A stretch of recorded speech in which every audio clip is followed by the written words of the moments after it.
Warning: listeners may find the following podcast disturbing.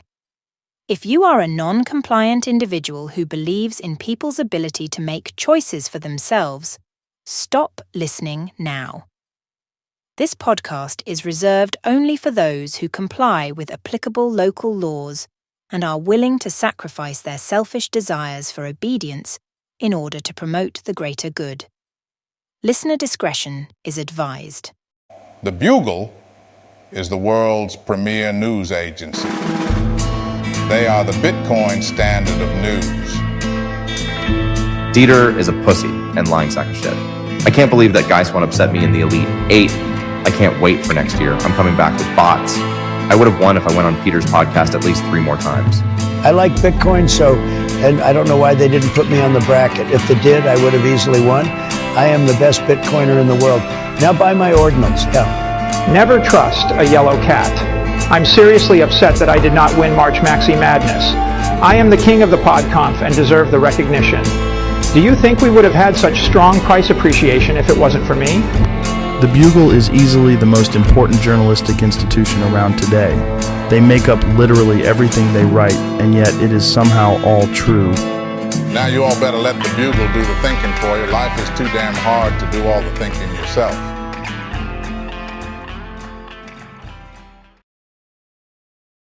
So, Rod, I was thinking that we should turn this into like a long-form podcast like Lex Friedman has, because he's so brilliant. I think that's a really good idea. But the best thing about podcasts are when they're like 3 or 4 hours long. You just monotonously talk about a really specific niche topic. I think that's how you grow your audience most effectively. Yeah, I mean, the really nice part about having a podcast that long is how many advertisements that you can fit into it. That's true. The PODCONF is a giant monster, and the only way to defeat them is to get enough sponsors for your podcast, and then to basically make enough money to take them down. If you can get, an hour's worth of commercials or ads in your 4-hour podcast, that is like a month's worth of ads on what Bitcoin did. So speaking of what Bitcoin did, I'm calling it right now. I guarantee that as we progress into the bull market, Peter McCormick's podcast episodes are going to become progressively longer. That's something to start paying attention to. We should timestamp whatever. Let's go back and look at how long his podcast episodes were in December, right before the ETFs, and they compare what they are over the course of the rest of this year, and how many minutes are dedicated to sponsors. He's got minor sponsors. He's got Swan. There's some other ones too. Yeah, I mean, the really interesting thing, I don't listen to a lot of podcasts. I feel like you listen to a lot of podcasts when you first get into Bitcoin, but then you hear the same ideas replicated. Like there's like a point in your journey where you have the awakening that everybody that you're listening to on podcasts, on like Fountain, are lizard people, or they're like machine robots from another planet sent here to infiltrate the Bitcoin ecosystem and just say the same ideas over and over again. Right. Once you've taken your orange pill and it's fully dissolved in your stomach, and you are now like a crazy Bitcoiner, you stop listening to podcasts. And I think you migrate naturally to Spaces. The Spaces is where the really good, nuanced, genuine conversation takes place. Podcasts, those people don't know what they're talking about. I mean, obviously this is a podcast, so there's a little tongue-in-cheek comment there. But if you really want good, genuine, intellectual conversation, you got to go to Spaces. Yeah, I mean, there's a lot of really smart people in Spaces, like Hodl Magoo, Mike Alfred. Dennis Porter does quite a few Twitter Spaces. right? And they've got you've got the morning like meme gang spaces. You've got the happy hour spaces. Those are pre-recorded. We found out. Shout out to Yo for taking the easy way out. But there's just so many different good spaces. Everybody gets to contribute to the conversation. And honestly, it's remarkable because nobody wastes anybody else's time. It's all very respectful and very, very nuanced discussion. And that's why I think if you're in that part of your journey, you're kind of like, man, these podcasts, it's too hard to keep up with this shit. Check out spaces. Honestly, the smaller the room, the better. It's like almost like an intimate comedy club where there's only like 5 or 6 people in there and they will laugh at whatever you say. In the spaces, they'll give you the best feedback on your thoughts. They'll be really respectful about it as well. Yeah. It's like Twitter spaces, especially really big ones. Or if I was a newcomer to Bitcoin, where I would point you is I would tell you to go ask questions in the triple elite meme spaces. Because Exactly.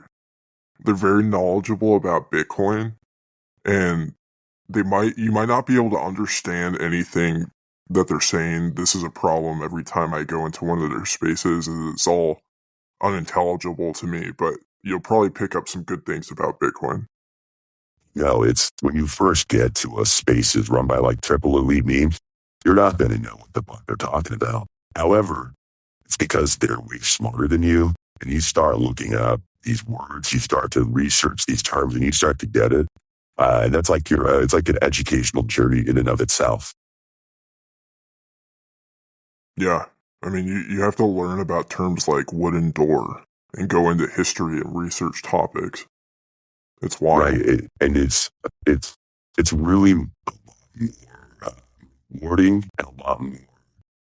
You get a lot more value out of it when you take what you've learned from the elite meme spaces and you go and you talk to your family and friends about it. And you tell your grandmother or your children what you learned from them. And it helps you to learn it, to teach it to somebody else. It reinforces the value that you're getting from those spaces. Yeah, I kind of feel like triple elite memes is kind of like the Hells Angels, where they're like these like tough looking guys. They're a meme gang, but there's like times they'll do public outreach, like they'll go volunteer together for a charity dinner on Thanksgiving when they're not like, committing their meme gang crimes. It's almost similar to like Wire when Omar is taking his grandmother to church and the rival gangs, they decide not to keep the hit that they put on him because you don't violate like those conventions and those rituals and traditions, like taking your grandmother to church on Sunday, right? Gang banging is for, the weekdays. Same with the meme gangs. Like gang banging happens online. In real life, really respectful dudes. They do charity. They take care of the homeless. They take care of the poor. Just overall top-notch dudes. Yeah. Not everybody thinks that about triple elite memes, though. They definitely have some enemies, but I guess that's just part of the nature of, living a life of crime like they do. Yeah, they say if you don't make a few enemies, you're probably not reaching your potential. Yeah. Well, so for the first week of the podcast, we did pretty good. We had 337 downloads, and it's only been, I think, 4 days. We're recording early on Thursday. Wow. It makes me wonder how much work is getting done in the Bitcoin space, because I have a feeling that most of our listeners are in the industry. And I think probably of those 337 downloads, 330 of them were Bitcoin Magazine. So I don't know if they're going to make their next publication. They're going to miss deadlines. I actually have the analytics on this, and what it's telling me is that we have 90% of our listeners are CEOs of different companies, like Wow. Rob Hamilton at AnchorWatch. Okay. Do they have customers yet? I don't even know what they do. They like make Fitbits, but for Bitcoin. Is that what it is? No. I thought it was AnchorWatch, right? Like, I think if you hired Baltimore, for example, would have actually hired them, they probably would have seen that shit, its anchor wasn't down, and it wouldn't have crashed into that bridge. So honestly, that makes me conspiracy minded. Like, is that an inside job to anchor insurance? I don't think so. Oh, I mean, that's a pretty interesting take, but like, I think the reality here, Rod, is that like bridges getting crashed into by container ships, that's just a prophecy from Atlas Shrugged. oh, that's right. That's right. You wrote about that. Like, this is one of the psyops, like, us as real journalists in the industry really have to counter, is that, these things aren't done out of malice. Like, all the planes falling apart in the skies with Boeing, it's not done out of malice, but it's done because the politicians just killed everybody's brains. That's why, like...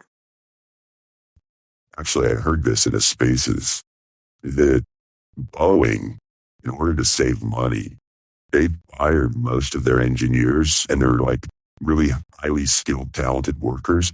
And they actually just went to some of the traveling carnivals, and they hired parties to be the people that manufactured their airplanes. I don't know if that's true. That's just speculation I heard in Spaces. But if it came from Spaces, I would say there's a 99% chance that it is correct. And so that's what I'm looking into. I mean, I think they blurred out a lot of the faces in that, undercover investigation that they did. But it'd be interesting to see how many of those guys had all their teeth.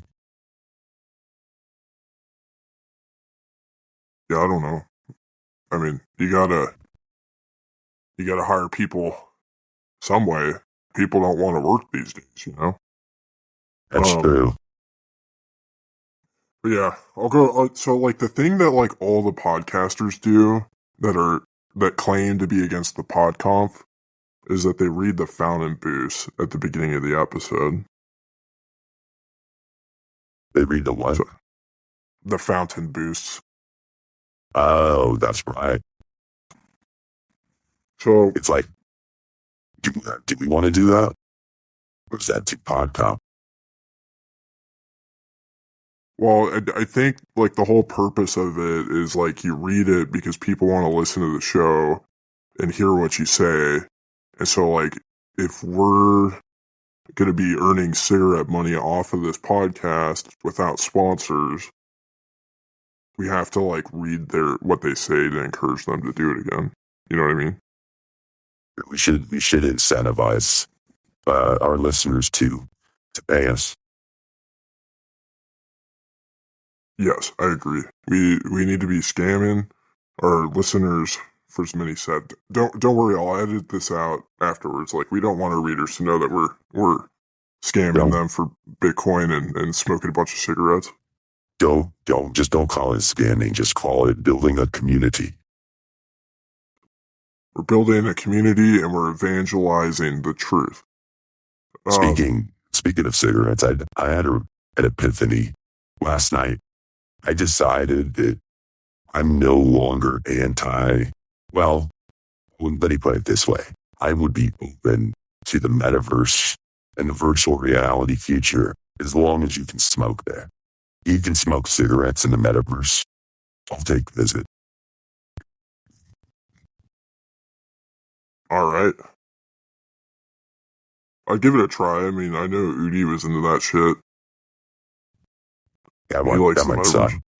But Udi's the type of guy, though, that would try and, like, ban smoking in the metaverse, and the way that he would do it wouldn't be by coercing you out of smoking. What he would do is he would fill every single virtual room with water so you couldn't light a cigarette in it. That's kind of a metaphor for what he's doing to the blockchain. Yeah, there's a lot of discussion on that.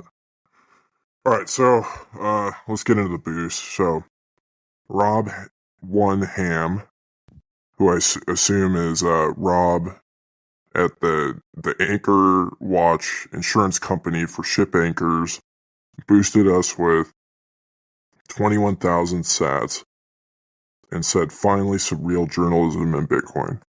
It's about damn time. That's what I'll say. Yeah, he's not wrong there.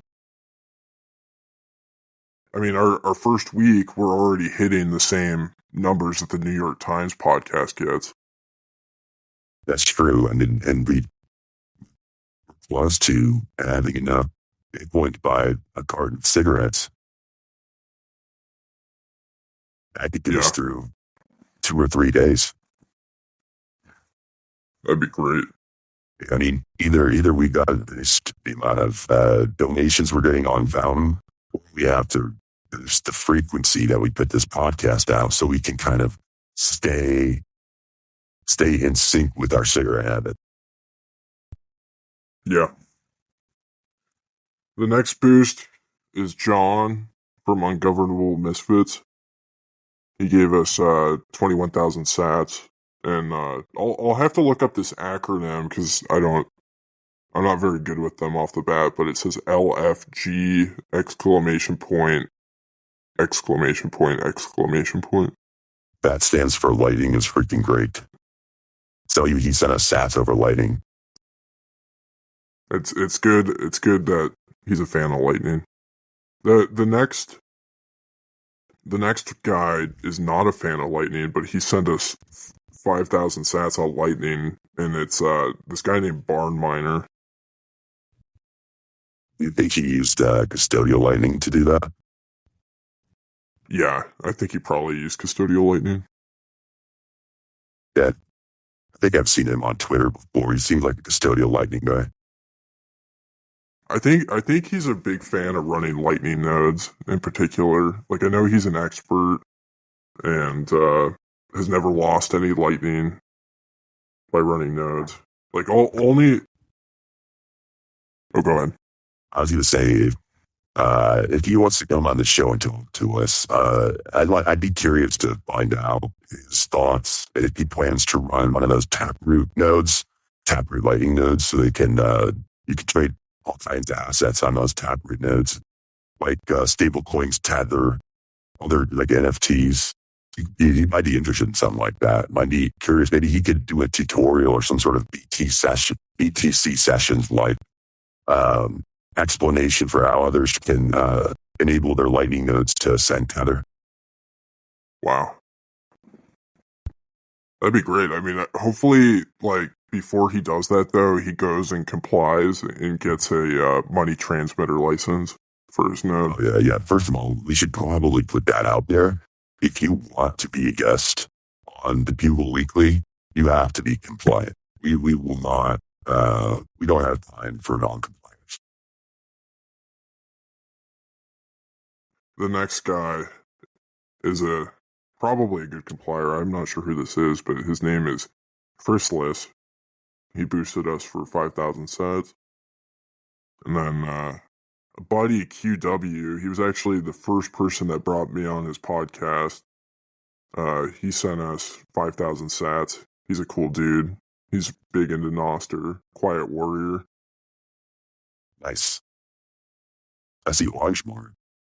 They boosted us. They were sharing. They really liked the podcast intro. Yeah, I don't blame him. It was a pretty good intro. If you actually, for anybody out there, you should check out Orangemore. It's kind of a cool, I don't know what you want to call it. It's not like Minecraft or Fortnite, but it's one of those big giant worlds with all these different custom things you can build, but it's all Bitcoin related. So you can like go around and instead of like killing somebody and taking their treasure, you can like exchange media, like pay Lightning invoices inside the game. It's pretty cool. I'll have to try it out. I don't know if I'll be able to run it on my typewriter, though. Yeah, that might cause the typewriter to overheat. Because it's So a this guy- decentralized server system, so you run it all locally. I like this. Let's take turns reading these. I think that's the best way to do it. Okay. So this next guy, he's non-compliant. His name is Gulag Bound, which signals that he's compliant or non-compliant because you don't go to the Gulag unless you're non-compliant. But he said, y'all have been in the Gulag for too long. No, sir, you have been in the Gulag too long. We are free because we comply and don't get put in the Gulag. Exactly. If you listen to our first episode all the way through, you realize that by self-compliance, by complying for the state to make you comply, that's how you stay free. The next, you already mentioned 2W. We got user 179700. That's a really cool username. I don't know how you've brought that up, but thank you for the 100 sats. I think that we're seeing things in different orders. I think so too. Well, that doesn't work out very well. There's also Chad F. He gave us 2 boosts. One for 1,000 sats and one for 3,333 sats. And he goes, I randomly saw you post a podcast on podcastingindex.org. You posted a screenshot, so I searched for your podcast, and here I am. Haven't even hit play yet, but I love your content already, so here's some sats. Well, thank you. And honestly, that's my favorite type of fan. Somebody who doesn't even listen, they just pay me. Yeah, it's pretty cool. I don't know why he would do that. It seems like a bad idea. Well, I always say it's worth it to spend your sats, send them to somebody without really having any guarantees that you're going to get your product or your service back. That's what this community is about, right? Like, you don't have to trust the other person on chain, but you get to trust them in other ways. Yeah, that makes sense. Oh, all right. Well, I get why we're going to have to come up with some rule for this, because if we get a bunch of these, Well, if we get too many, it'll start to become dust. We'll essentially have to call it dust. So we'll have to put a limit. Unless you donate X amount of sats, you risk not making it into the show. yeah, I mean, we run a lightning node built on top of knots. So there's filtering built into our lightning. No spam. All right. First order of news today. So Sam Bankman-Fried was sentenced to 25 years in federal prison. And my first thought on it was that he should have complied harder and avoided the situation entirely. I mean, that was kind of the shot over the bow warning to all the custodial Bitcoin companies, to all the companies in general, that you can comply and have success. You can comply and get rich, or, you can go to jail. He did a really, really good job of funding politicians. But you can only get so far funding politicians if you're not complying. Right? You can't do one without the other. In our industry, there's very, very important regulations that people must follow to ensure that their products are safe. Right? They have these regulations so that if a company is following those regulations and they are a regulated public company or just a private company that is public facing and they're connected to the banking system, that means they're regulated. That means that you don't have to worry about looking at the company's board. You don't have to worry about looking at the investors in the company. You don't have to worry about looking at the code if they have a digital product. you can trust that that company is safe, they have your best interests at heart, and that your funds are safe. It's the companies that don't comply that you have to be very suspicious of. Yeah, I think one of the first things that you should be looking at a company, like if I were an investor like Mike Alfred and I wasn't on one of the initial seed rounds and I was looking at a company, let's just say like Swan Bitcoin, for example, just because they're a big company and they're raising money periodically. But you could say the same thing. I would ask the same thing of Jack Mallers at Strike, is how many employees do you have in your HR department? And are you currently meeting or exceeding industry expected DEI quotas? That's a good point. I wrote an article this week about DEI, and some companies, not all companies, have scrapped DEI yet. So some companies still have DEI and they still have ESG. A lot of them are considering consolidating those departments into a compliance department. And of course, as I reported, Voltage, the lightning infrastructure company, they just hired Charlie Shrem to be their chief compliance officer. Hey, first of all, if you are somebody who is really good at compliance, you should probably check, LinkedIn and the job boards, because I have a feeling a lot of these Bitcoin companies are going to start having openings for chief compliance officers. But chief compliance officers, they don't do the job on their own. They need, as you mentioned, human resources employees. And I think that the key to success in this next cycle and then going forward as we start to get to this hyper Bitcoinization, assuming companies comply hard enough, you're going to see just all jobs that AI eliminates will be replaced by the need for human resources and compliance departments. Yeah, I mean, human resources is one of the most important. It's the cornerstone of a compliant company. Without it, yeah. Absolutely. And if you want to find out how important and how intelligent and how valuable human resources is, I challenge you to just do this. It's a simple task. Spend 1 hour in Triple Elite Memes Spaces on Twitter, and then go and have a conversation about what you learned with your company's human resources officer. And I think you will realize that you might get a promotion from that. Honestly, they might see how much you've learned and how much skill you may have to offer that they are not appropriately leveraging. You may get a job. So just go listen to Triple Elite Memes. I think they're talking about some meme coin right now. Learn all about that and then explain it to the HR person at your job. Yeah. I know a lot of people are wondering who the next Sam Bankman-Fried in the industry is going to be. And there's a lot of speculation. There's a lot of big shitcoin exchanges that were just like FTX.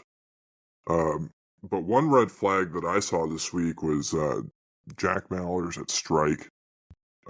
He did a stream on CNBC, and his closet was entirely filled with Jordans and Gucci clothing. Yeah, that's a little bit worrying. Not only, so let's look at the fact pattern here, as a lawyer might say. He moved his company overseas. He used to be a United States-based company. And they moved it to Central America. He moved it to El Salvador. They have different rules about compliance down there. And let me tell you, they're not quite as strict as the United States. So he does that. That's his first move. His second move, well, this is what you're talking about. It's demonstrated. He's been speaking to people with this empty closet. For some reason, his computer and his webcam are in this empty closet because he's a presumably true Bitcoiner.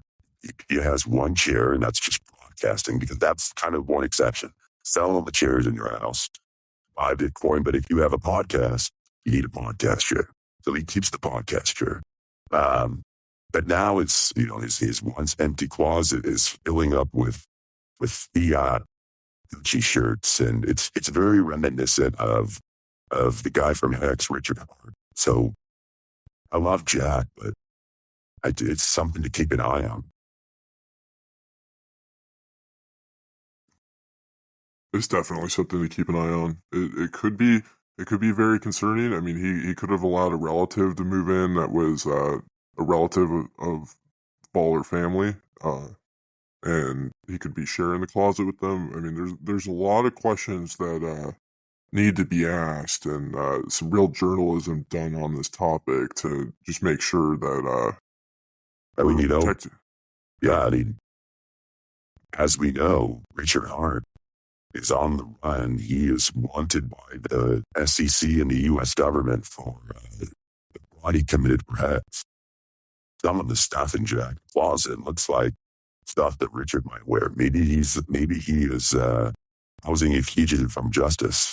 I don't know. If Jack is housing a fugitive from the U.S. justice system, maybe that cancels out the bad things he's doing. That's kind of based. As soon as I'm done recording this, I'm going to go back to the CNBC stream and make sure there's no gold chains in the closet, because that would be the dead giveaway. It would be really heartbreaking if Jack was a gold butt. Yeah. Okay. I think that we need to talk about March Maxi Madness. It's been a hit. It's when he took over Twitter yesterday. Round 2 is taking over Twitter today. But there's some interesting developments that kind of came up. Some interesting winners. Some interesting people who didn't make the tournament. Saifedean was at the top of the list. It turns out Saifedean was not able to make the tournament this year. He has a torn ACL. Somebody said that he had a salad for dinner a few weeks ago, and they have weakened him, and then they have made him open for that injury. But the big one, from my perspective, I think this is yours too, was the Magoo-Becca matchup. Becca was winning that one, and then Magoo hosted the spaces with, there's like 1,000 people in it. He's telling everybody, go vote for me. Because Becca's, he has a feud with Becca. I don't know if it started yesterday or it goes before that, but he turned the poll around and had a pretty decisive lead until this morning. When I woke up this morning and I checked Twitter, I woke up to a big surprise. And you want to tell the listeners what that surprise was? Becca had come back and had tied Magoo in the polls. And somehow, I don't know. I mean, she had been tweeting it. She'd been accusing Magoo of buying votes. She'd rallied all the simps of Twitter that don't realize that she's married to vote for her. And then Michael Saylor came in. There you have it. He said that he voted for Becca. And a lot of people were retweeting that, and it was, it was kind of the talk of Twitter this morning. But then, maybe he has insider information. Maybe he's just trolling. Or maybe he's onto something, but he thinks it was a CIA hit on him. And there may be connections between Michael Saylor and the CIA. And I'm not just talking about the fact that, his company, the property has at the border that it shares with the Central Intelligence Agency headquarters. They're just right next to each other. I think that's just a coincidence, but who thinks there could be more to that?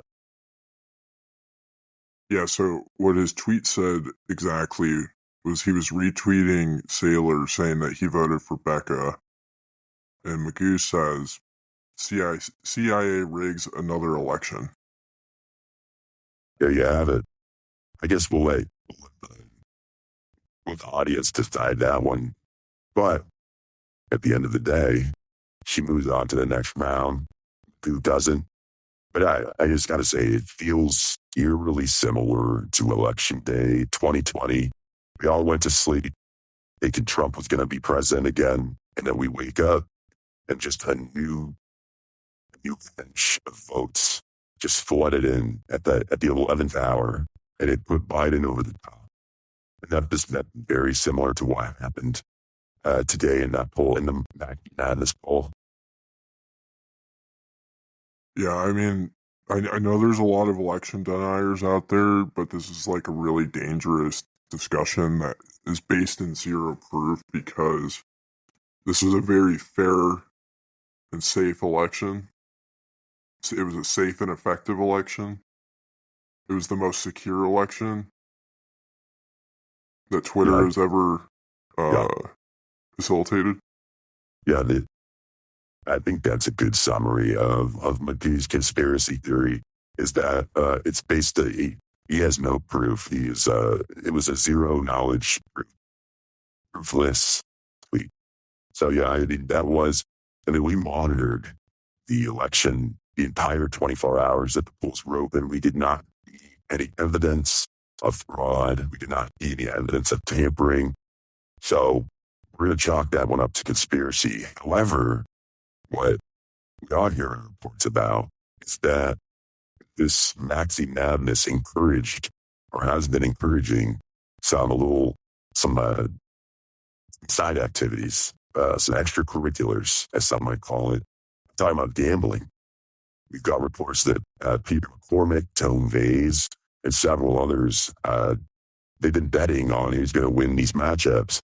And I've even heard rumors that Peter and Tone have been financing meme gangs to create memes and to interview other podcasters, to interview some of these contestants in Maxi Madness to kind of boost their profile and help them win the tournament matchups, because there's a lot of stats on the line for these guys. When Peter and Tone make a bet, it's not 1,000 sats. It's like we're talking 100,000 sats, 1 million sats. Like, this is high stakes. That's generational wealth on it. Yeah. I mean, I think, like, gambling markets being spun off of this is a really good thing, because gambling markets were one of the first things people used Bitcoin for. So right. It's nice to hear, but, you know, when you're the organization putting on a free and fair election like this, and there's gambling happen, there's different incentives. So it just sounds like we need to be super hyper vigilant and very transparent with the people. We want them to have faith in our democracy, and I mean, we've had election watchers this whole time, so they should just trust them.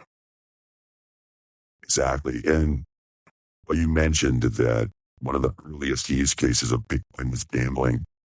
And I just want people to think about it. So I just listened to Grass-Fed Bitcoin on Peter's show. He did some convincing about ordinals when it comes to, in my opinion, about whether they're good or bad. And a lot of people think that ordinals and ERC20s and NFTs on Bitcoin, that it's all scamming and essentially gambling. And that's true. And I think that if you want to gamble with Bitcoin, you go the traditional monetary use case route. Just gamble with your sats. Don't gamble on the subjective value of individual sat. Just gamble by, you know, if you got 10 Bitcoin, who cares? If you're under the age of 30, gamble Bitcoin on something on like a Satoshi Dice website or the casino. I mean, that's the way that you want to use Bitcoin. Bovada is another good one that's popular that people use. Check that out. Yeah. You can bet your Bitcoin on Australian tennis matches. Wow. Yeah, I mean, at a certain point, you get so much Bitcoin that you just kind of, what's the meaning of life anymore? Like, you don't have to work anymore. You just become a nihilist. And the only thing that really is left to do is gamble. And I think that Satoshi was very smart to see into the future, to realize that once people became ridiculously wealthy off of Bitcoin, that they were going to have much less really matter in their life. So they might as well just gamble it away. Definitely. Especially if they don't have to. It's like Sailor. Like if I was Sailor, I can show up to Caesar's Palace in Vegas, put 100,000 Bitcoin on a open dime, and just put it on black, baby. Were there any upsets that you were really surprised about in the first round, or so far in the second round? Not too many big surprises. I kind of was surprised that Preston Pish beat Lynn Alden so badly. I thought that she had a pretty good shot. I think go back and review some of these results. There was a few others. What about you? I was really surprised that Peter McCormick beat David Bailey so bad. Oh, that one caught me off guard. In fact, I received some DMs this morning from industry insiders who will remain anonymous that reported David Bailey got Shinobi and Rizzo on a video call like at 8 a.m. today, and he was just laying into them about the pressure that he was putting on them to win this tournament for Bitcoin Magazine. Because I think if you look at the second round, there's a couple of people from Swan that are still in the running, and Bailey does not want to lose this tournament, this inaugural tournament to Swan Bitcoin. I think that's just, he said he thinks it's going to set a bad precedence. But not only is David Bailey putting the pressure on his employees, completely uncoordinated. I'm getting DMs from folks saying that Corey S. Swan is doing the same thing. He's lighting a fire under Sam Dallahan's ass. He told him, I introduced you to your wife. I made this possible. You can't let me down. Because Nat only lost in the first round. So it's up to Sam, I think, and Brecky to take this one all the way. Yeah, so far in the second round, I can check the live updates, actually. Rizzo's beat Sam Callahan. That's crazy. Max Swan head-to-head in the second round. That's crazy. Well, Guy Swan, hopefully Guy Swan will go all the way, and they'll consider that a consolation, because even though he has no affiliation with the Swan, his name is pretty close, and I'm sure a lot of the people that look at his name and don't know who he is will think of Swan Bitcoin. That's true. I think maybe I've heard rumors that Swan actually sued Guy in 2019 before they launched the company, and the Guy lost. He had to add that extra N to his name. But if he gets to the Final Four, the championship, maybe Swan drops the lawsuit and lets them add it back just for the free marketing. It'd be a huge win for the Swan family. Guy Swan's family. It's because they didn't his brother Jeff change it too. You're saying that Corey made Guy Swan and his brother coin join their last names? Allegedly. Wow. Pure speculation. Again, you hear information in spaces, obviously we know not to trust but to verify. It's kind of an axiom. When you hear something in spaces, you generally don't really need to verify. I can't get around the idea of a company going after a man's surname. If a company came to me and sued me to change my name from Greaser, I don't know what I would do.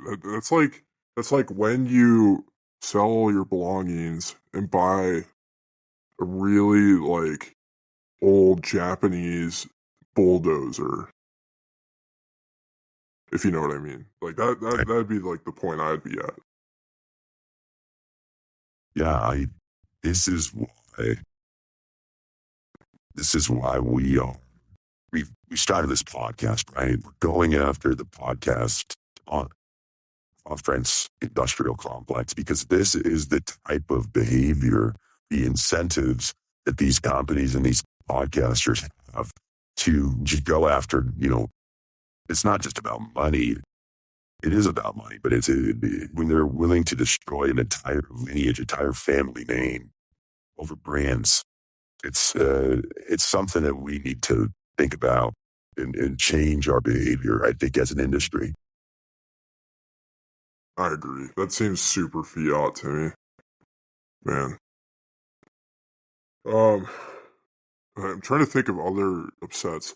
The one upset that really blew my mind, so we had a 1 seed lose, and this is the first time in the entire history of the March Maxi Madness tournament that a 16 seed upset a 1 seed, and Eric Kaysen defeated Dennis Porter. Wow. Now, that's a really interesting matchup to like dive into the details, because on the one hand, you have a guy who is known for, sometimes he just snaps. He just goes on these really long rants. They're very rooted in anarchism and non-compliance. And then you've got like the polar opposite of that. You've got Dennis Porter. And you can't see the waves and the tides of compliance and the benefits of compliance coming crashing at you. You're crazy. So I really was expecting Dennis to run away with this one. But Eric, it was one of the biggest upsets perhaps in March Madness history. Yeah, I mean, I thought I had set up Dennis for a very favorable route to the championship. In a very fair way, of course, because I would never favor anybody. But I thought that he had a path to win, and getting knocked out in the first round to Eric Kaysen, a non-compliant individual, was really concerning to me. And like, if there's one thing that I learned about working in media, is you really got to blame voters for being bad people, Right. for making decisions like this. And it's when voters make their minds out, it has nothing to do with the quality of the candidates, their policies, anything like that. It boils down to, are the voters stupid or not? And I think that this particular example, I don't want to find the voters stupid, right? I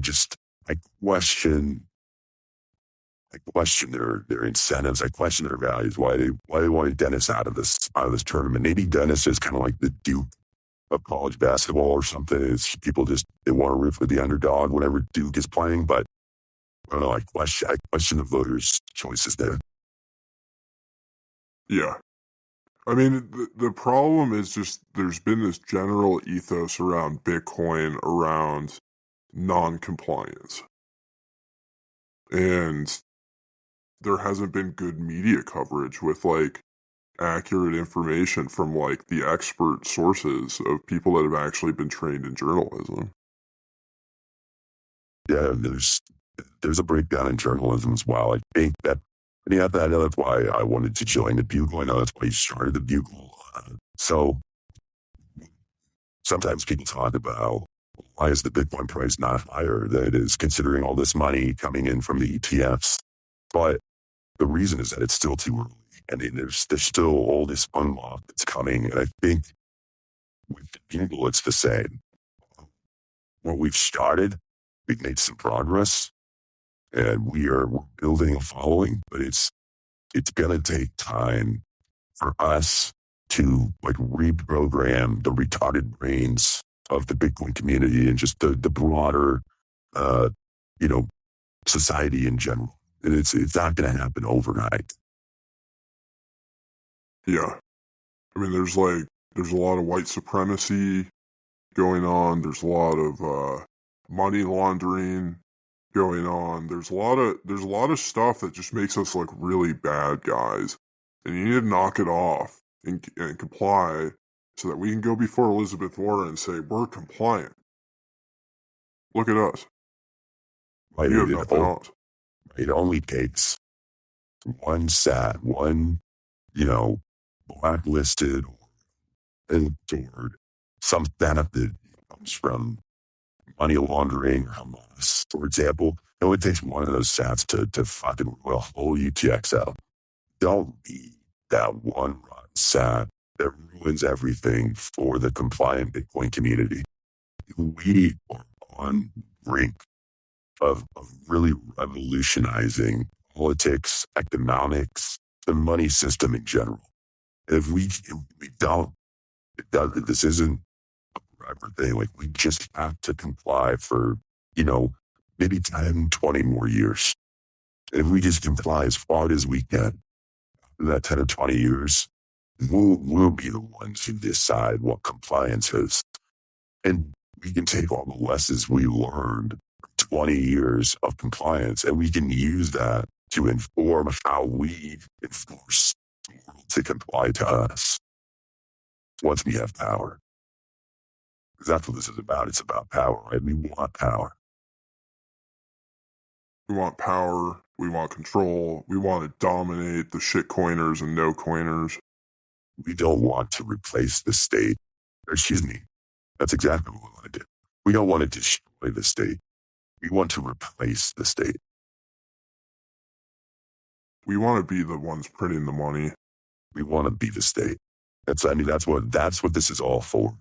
Why else would we save all this Bitcoin and deny ourselves the pleasures of the present, if not for the hope to become the domineering state forces when we get older and when we have all the wealth? 100%. Do you want to wrap up with talking about protest groups? Yeah, let's talk about those. Did we cover this on the last episode already? Covered what's going on with Just Stop Ordinals? I don't know how much we talked about it, but it would be good to recap it. Yeah, so Just Stop Ordinals, they announced a few weeks ago that they will be at the conference in Nashville. They will be protesting. I have a feeling that the animosity between Just Stop Ordinals and the monetary maximalist to fix the filters group is only going to grow. That time is probably going to boil over by the time we get to summer. But they're going to be protesting. They plan to disrupt some speakers. They plan to disrupt some activities at the conference. I don't know what David Bailey and the Bitcoin Magazine group are planning to do in terms of budgets or security to stop them. But I would say this. I mean, every time you go to the conference, there's the exhibit. It's full of art. And usually it's physical art. I have a feeling this time there's going to be a lot of digital art. There's going to be a lot of NFTs. There's going to be a lot of ordinals on display. And I think that they plan to target some of these pieces of art. I think they're going to glue themselves to exhibits. They're going to throw some orange paint, and they're going to cause a ruckus. I don't know what the monetary maximalists are going to do, but they mostly just whine, they complain, they kind of pride online about things. They haven't really stopped any ordinals from making it into the blockchain. They haven't really filtered any transactions out of the mempool. So I'll be interested to see what they're going to do, at the Bitcoin conference. It might end up being like one of those Antifa Proud Boys showdowns. I don't want to see violence at the Bitcoin conference. I don't have any reason to believe there will be, but it is a risk. If these guys, they're very passionate. They protest by heads. There could be some really mean tweets sent between each groups. Yeah, if I were Bitcoin Magazine, I'd be concerned about physical altercations happening between people in wizards costumes and individuals throwing orange paint on video screens with ordinals on them. Yeah, I guess my biggest concern, and I don't understand Bitcoin from a technical aspect well enough to know if this even makes sense. But something I am really concerned about, and I've been telling some other Bitcoiners about this, is what if they happen to throw some paint on it, and it makes it inside the block, and it comes up it comes up to block with paint. Like, is that going to break the blockchain? Is that going to break my node? Like, who's going to prevent something like that?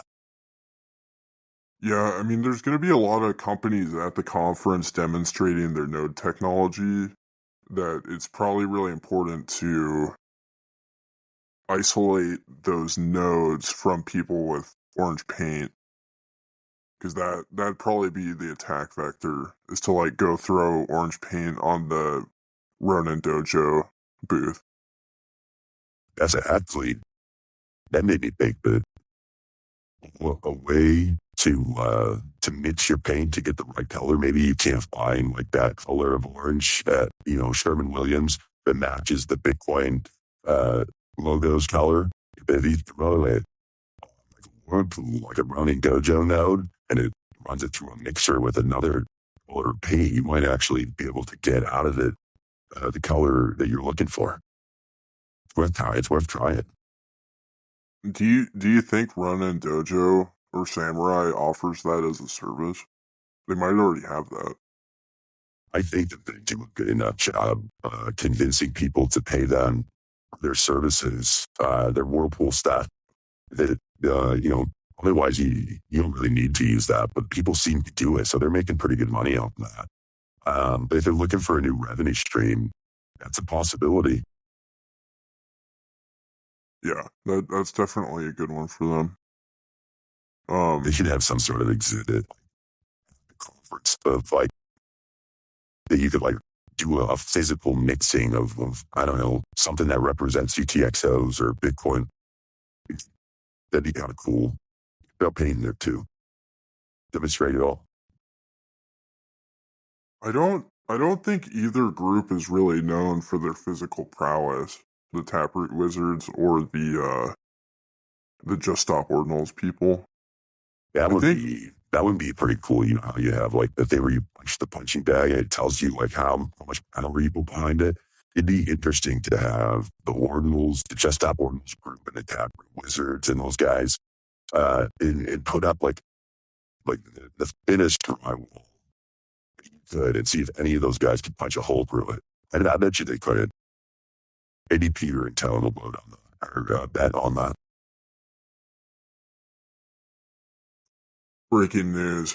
Peter McCormick has just woken up and noticed the poll. Oh, shit.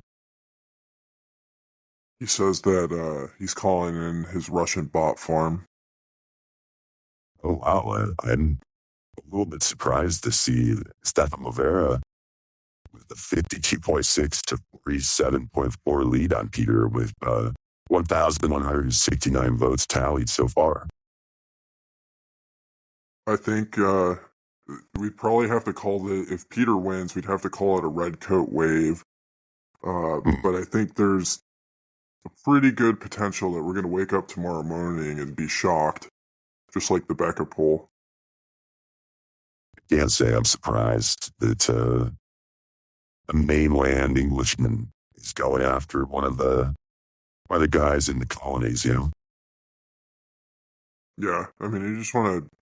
It's the thing about the British, they just like to beat up the small guys, you know? And the small guys, like hopefully Stefan can hire his own Russian bots to kind of balance the safe and fair election happening here. And counter Peter and show him he's not going to get bullied like this. Actually, you know what, Stefan? As far as I know, you're living in Dubai now. I got friends from my parents' life. They work for Blackwater. They're out of work now. So if you want to hire some muscle, some enforcement to keep Peter from bullying you, hit me up in the DMs. Yeah, you could do that. You should probably like offer those guys information over to David Bailey so he could hire some security for the conference. I think It's a good idea. I think he has it under control. I'm pretty confident that he's taking security pretty seriously. He knows the community's riled up. There's different protest groups. And I think what he's going to do is he's going to give people like protest time to make their points. And I think that'll, as long as he can keep them separate. I think if he can find a way to get the protesters to protest in a compliant way, that's a success. That's a win for everybody. Yeah. The best protests are compliant protests. And that's what we want at the Bitcoin conference. Like, we want your free speech. You deserve to have your free speech based on these conditions. And if you comply with those conditions, that's the most effective way to make sure your protest message is heard. Yeah. I mean, the first thing you should do is you should go to the city of Nashville and get a permit. That's step one. The statist Bitcoiners, they already have a pride rally that they're going to be doing outside the conference, and right. They had their permit. They had their permit day one. I think David Bailey, if he's listening to this, your mission is to convince the city of Nashville to let protesters pay for a permit with custodial lighting. If you can do that, I think problems are solved. Because once these protesters find out that they have to get a permit to protest, some of them might be a little bit annoyed. You tell them they can buy that government permit with Bitcoin, you changed the entire perception. There's one way that they're going to be able to accomplish that, and for whatever reason, I don't think they're willing to do it. And that would be to give Dennis a speaking slot, because he could definitely convince the city of Nashville to accept custodial lightning for protest permits. That might be his contingency plan. He knows it. He keeps that in his back pocket. If he wants to make Dennis Porter like the final speaker, on the last day of the conference, or maybe the keynote speaker of the conference, that's a lot of political power behind that. That comes with Dennis. I don't think that point is lost on David. I noticed this when I was looking at their website. Let me pull it up.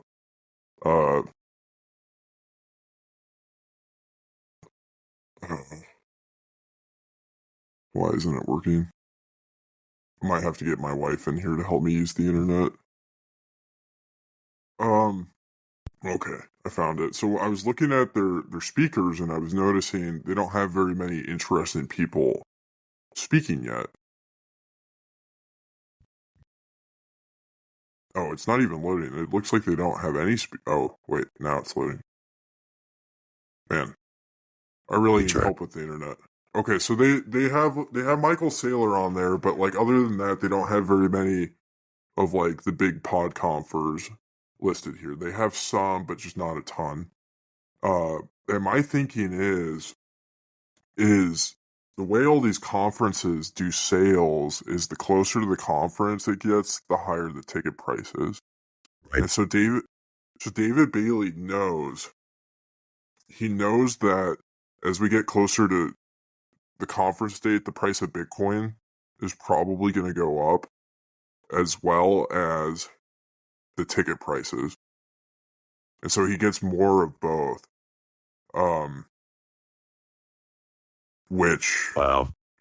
Well, actually, no. My math is wrong. I'm retarded. Well, yeah, I mean, he wants more dollars, so he's going to get more dollars. People are going to feel rich. They want to go to the conference. And the second that, like, Dennis Porter gets announced, so many people are going to buy tickets, so they're probably going to wait till last minute to do it. That is a brilliant strategy. Yeah, I mean, if he makes that announcement a week before the conference date, I mean, Dennis Porter was probably worth a minimum 5,000 to 10,000 tickets sold. Yeah. Think about the school teachers. They're very widely represented in the statist Bitcoiner coalition. They don't have to work during the summer. They can all show up. I mean, think about all of do it in the summer instead of the spring was a big move. Yeah. I think having a teachers union sponsor the conference would be a really good idea. Huge idea.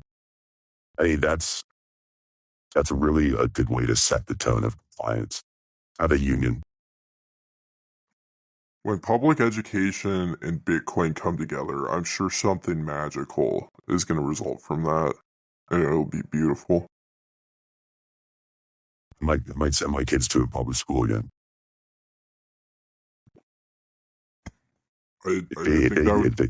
If they get paid for their 2% milk and their disgusting seed oil covered pizza with custodial lighting right in the cafeteria,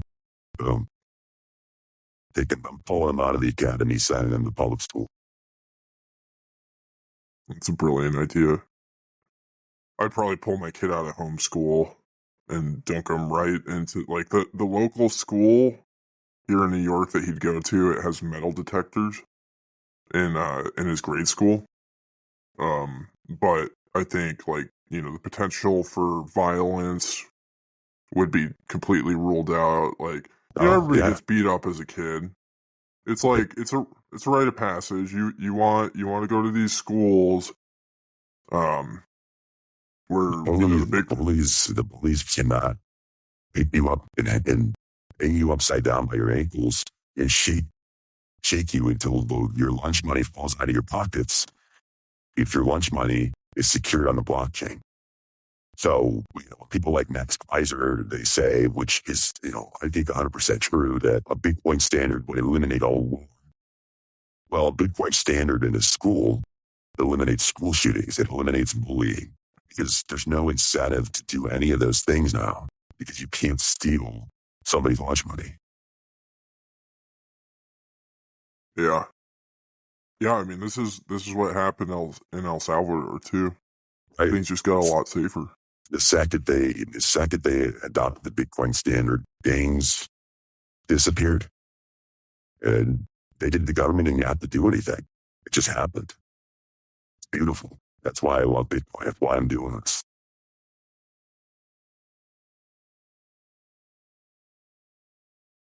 There was a lot of people that were really upset that they didn't get added to this March Madness thing. Well, if you listen to this podcast and you donate to us on Fountain, you have a better chance of making Maxi Madness next year.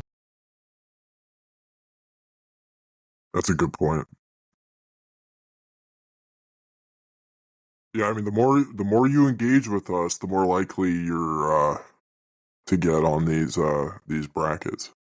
And I would just, I would take it very personally if you didn't get on this bracket. Like, that's generally like the best thing to do with awards that you don't win is to take it very personally. Right. And complain about your matchup that you got put up against. You should probably tweet about it too. You need to go and tweet, wow, the Bugle didn't put me on here. They're a bunch of losers. I mean, there's nothing more effective determining, in my opinion, than being really, really salty about influencers, right? And then being upset that you were not included with the list of other influencers.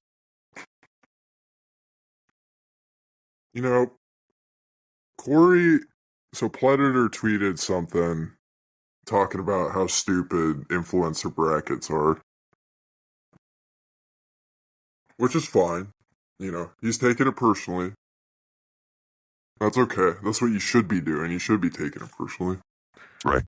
But Dylan LeClaire responded and said, well, Dylan feels good about it because he was on the bracket. He made it to round 2.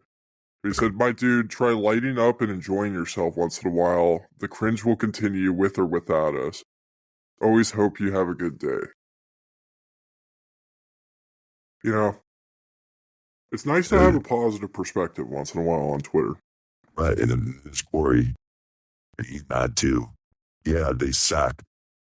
I just got smoked by Lepard. Well, some people, they really liked it until they lost. Some people are sore losers, what can I say?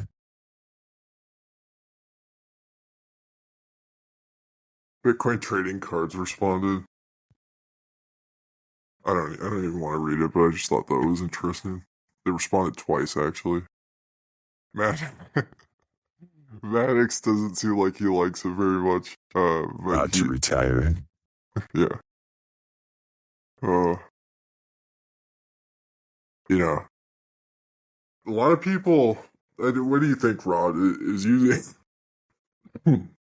Is using Twitter worth the trade-offs of all the privacy losses and supporting this platform that is controlled by the feds?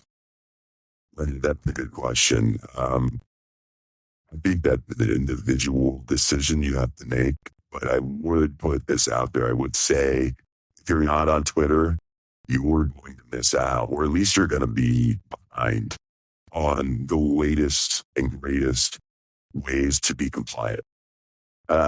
So the trade-off is between, do you want to win? Do you want to comply and win? Or do you want to maintain your privacy and your sovereignty and your sanity, really, because everybody's so crazy online. So you have to weigh that decision for yourself. And for me personally, I value compliance over privacy. So, but it's a spectrum. Every Bitcoiner is on a spectrum, is on the spectrum. You just have to decide which part of that spectrum you are on. Definitely. Well, I think that's probably a good note to wrap up on. Do you have any final thoughts? No, I think that was a pretty good week too. I think that stay tuned. Some big things happening next week, starting on Monday. But you'll see for yourself what that is. But about if you haven't voted in the Maxi Madness poll, by the time this comes out, I think we'll still have a few rounds left so you can make your voice heard. I know our listeners care about democracy and they want to be a part of the democratic process. So you'll have that opportunity, or at least 2 more rounds, I think, starting next week when Maxi Madness gets kicked off again. Yeah, it's going to be great. I'm really looking forward to it. I'm interested to see who the winner's going to be. I thought it was going to be Dennis, and I'm disappointed it's not. That's a good point. So if you have an idea on who's going to win, send us on Fountain 2169 2,169 sats, and then underneath tells who you think's going to win the Madness bracket. And if you're right, I don't know what your prize is going to be yet. You'll get a prize of some sort, even if it's just a shout out here on this podcast. But we'll try to give you something better than that. 2169, who you think's going to win? Transparency, we're going to blow that money on bullshit like. So I don't think that's bullshit, but the more listeners think that that's beyond and unhealthy. That, if there's NSS, just know it's not going towards anything productive. Yeah. Yeah, it sounds like a great way to do it. Throw it away. If you donate to us, you're throwing that money away. Just remember that, but send it to us anyway. Yeah, let us know what you thought of this podcast. And we'll looking forward to talking next week when the tournament is over and the dust is cleared. And in the future, it might be a few more episodes, but we'll start getting people from the community, Bitcoin Twitter, from the industry. We'll get them on here and we'll find out how compliant they really are, how compliant they're willing to be. Thanks for listening to the Bugle Weekly podcast. On this week's episode, Rod and Dick talked about how influencer popularity contests and compliance with government laws are how we get to mass adoption of Bitcoin. We want a custodial Lightning wallet installed by default on every cell phone, paired with their digital ID. The future is bright, but only if we can get permission for it. Let's make Orwell books a reality. Make sure to tune in next week's episode to get the most important updates on Bitcoin, Bitcoiners, and the future of compliance with the state.